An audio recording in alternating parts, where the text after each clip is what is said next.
Ladakh is a mountain desert across the Indian Himalayas.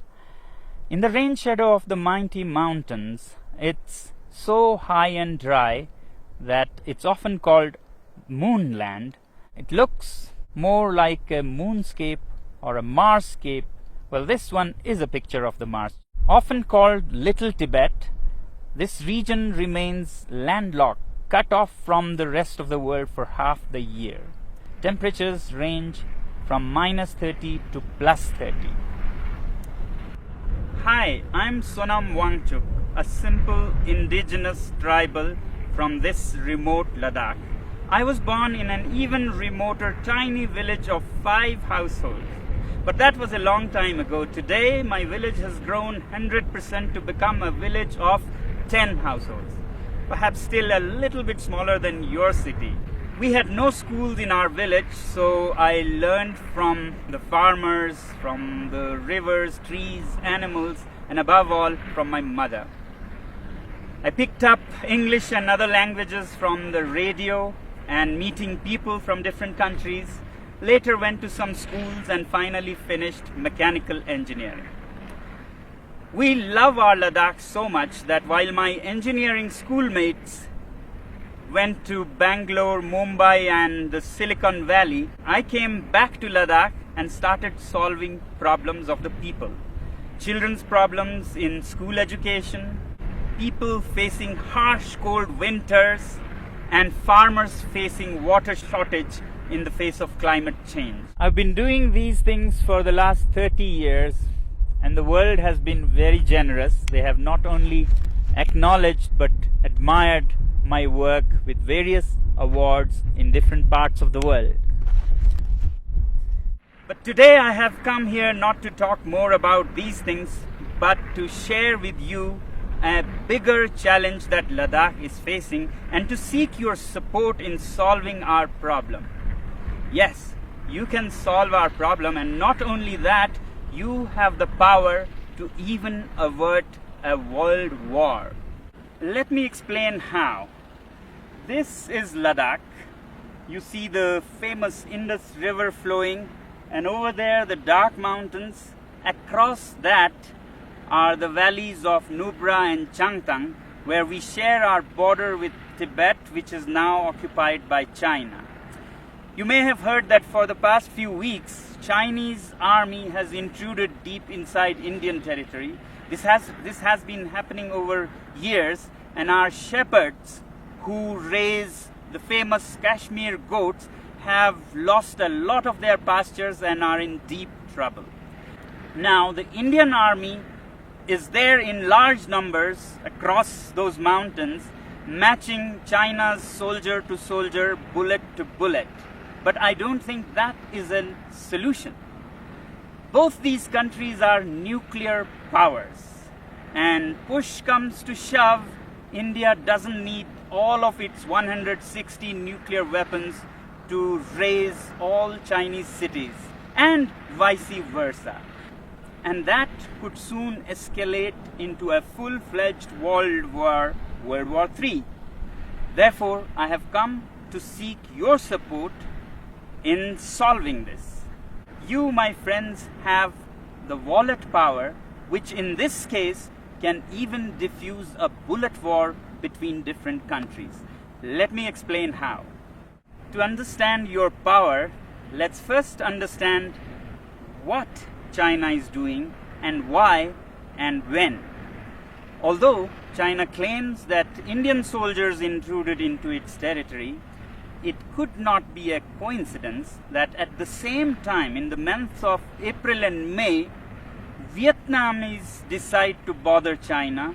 Taiwan and the US Navy also decide to bother China. And the timing is important. This is the time when the whole world is dealing with the pandemic. Who would even think of border disputes? But one country has serious reasons to do that, and that is China. China, being a totalitarian regime, fears not so much the bullet power of India or the US. What it fears most is its own people. the 1.4 billion people that work like bonded laborers without many rights and enrich this regime, when they are angry, there's a situation for an uprising, a revolt. And today, after the COVID pandemic, people in China are furious with their government for how they handled the pandemic. Chinese businesses are shut, factories are shut, unemployment reaches 20%. And it's time for an uprising. And that's when China picks up fights with several of its neighbors to divert the attention of angry citizens from the economy to nationalism. And this is not the first time China is doing this. From 1958 to 62, during the worst great Chinese famine, when people in China were very, very upset, Mao decided to invade India. And now Xi is doing the same thing again. Well, this is the simple analysis of my simple tribal mind. If this be the case, then we, the citizens of the world, should use our wallet judiciously and hit China where it hurts most, the economy. If enough people around the world decide that we will no longer buy Chinese goods and sponsor this regime, then that will see their worst nightmares coming true. And I think this is the only way we can bring the Chinese regime on the discussion table for peace dialogues. We must always clearly remember that when we say China, it's the regime and not the civilization, not the people. In fact, the Chinese people are themselves the greatest victim in this. And that's why, my friends, I've come to seek your support. We use so many Chinese products, software, hardware, from apps and software that sends millions and millions of dollars to China to products like clothing, phones, computers. If we boycott these goods, it'll send a clear message to China that the world is not happy with you. But is it right to boycott goods from a particular country? When normally not, when it is among equal partners. But my simple tribal mind says that China is not a normal country. If the world was a club of peaceful sheep, China is a wolf in sheep's clothing. It doesn't respect the rules of the game. It's a totalitarian regime run by a clique. It's not representative of its people. In fact, its people are just an instrument for its expansionist ambitions. It doesn't respect international customs or bodies like the WHO, and we saw because of its behavior how the COVID spread so much and caused so much suffering. Yet, we, the people of the world, also have double standards. We overlook everything and just want trade with it. In 1947, China gobbled up Inner Mongolia. We were silent. We wanted trade. Later, Tibet, with its 6 million Tibetan Buddhists, were annexed. We were silent. We wanted trade. And then Xinjiang, with its 10 million Uyghur Muslims, were gobbled up. We were silent. We wanted trade. In fact, 60% of today's China is occupied territory. But we overlook that because we want trade. But the biggest victims of this regime are the 1.4 billion Chinese. They work like bonded laborers, have hardly any rights, and if they raise their voice, they disappear. China has already blocked and banned Twitter, Google, Facebook, and keeps its people from all the information of the free world. And now with the Belt and Roads Initiative, China is laying a debt trap around the world. Already, countries like Sri Lanka have lost their land as they couldn't pay the debts. Pakistan is soon becoming a colony of this kind. In Africa, Djibouti has already lost its land for China. Countries like Tonga have debts that amount to 44% of its GDP. After Asia and Africa, they're soon arriving in Europe, where assets are being built all over Central Asia and Europe with loans from Chinese companies and contracts given to Chinese companies with very high rates, and when you can't repay the loans, you lose your land. To my simple tribal mind, these belts and roads are the veins to suck the blood of the world, to send finished Chinese goods and to suck resources and money from around the world. But we overlook all these facts because we are addicted to cheap Chinese goods. We must also find out, why are these goods cheap in the first place? Can we ethically make cheap goods like this? Well, they are cheap because the labor is low paid, labor laws are hardly there, and natural resources are plundered like there is no tomorrow. States subsidizes utilities to artificially lower their prices, and they manipulate currencies in their favor. So it's time that we, citizens of the world, take our wallets into our hands and say we have personal economic sanctions on this regime.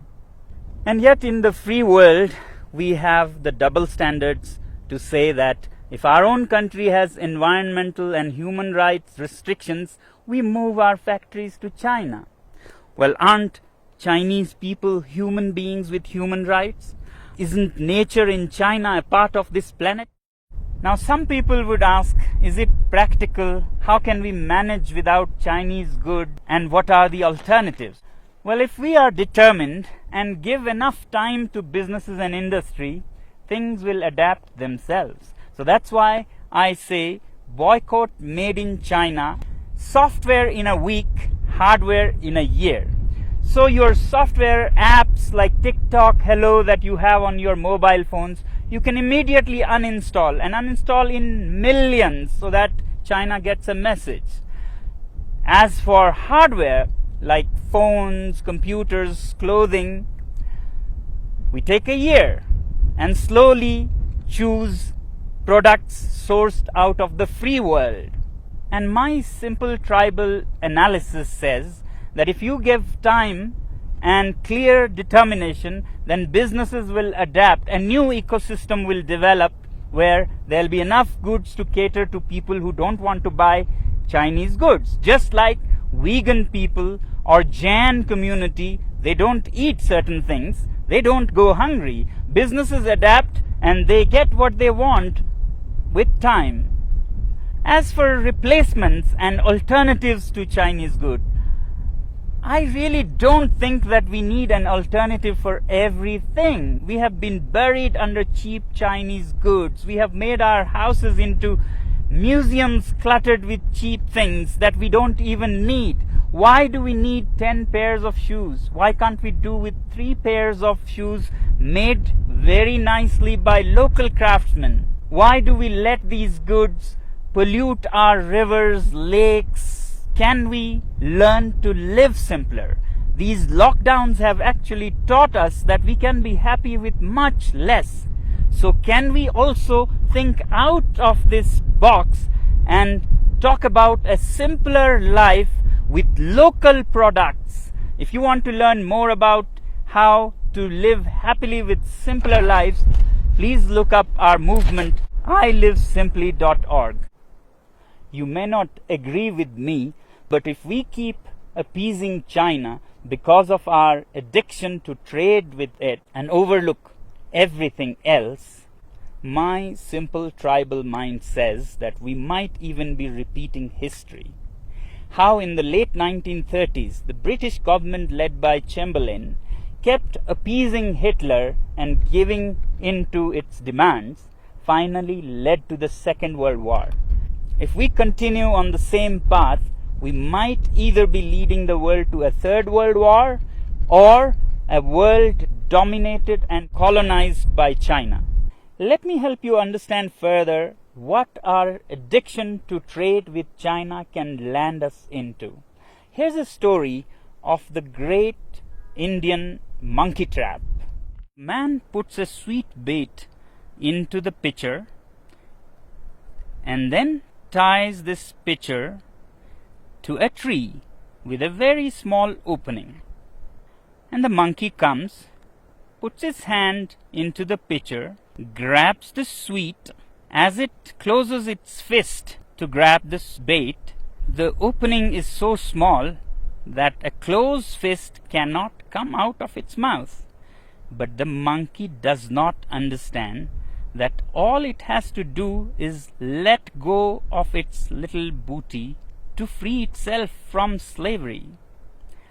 It struggles and struggles to get its hand out, but doesn't open its fist and let go of the bait.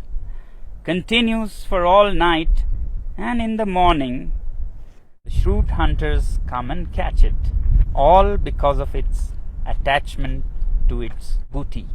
I hope we are more evolved than monkeys and can let go of such baits. Well, this is all that the last citizen from the remotest part of the planet can say.